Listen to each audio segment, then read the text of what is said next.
မဆက်သွယ်တော့တာကိုမချစ်တော့ဘူးလို့မထင်စေချင်ပါဘူးကိုမမင်းကိုဘယ်လောက်တော့တတိယနေတယ်လဲ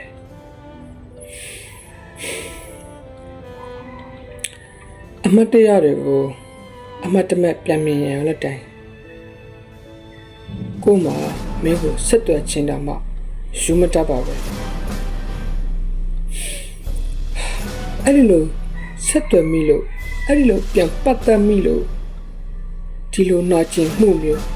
ထပ်ပြီးတော့နာကျင်ရမယ်ဆိုရင်ကိုကအဲ့ဒီနာကျင်မှုရဲ့တန်ကိုခံနိုင်ရှိတော့မှမဟုတ်ပါဘူးအဲ့ဒါကြောင့်မလို့ကိုမေကိုမဆက်တော့တာပါ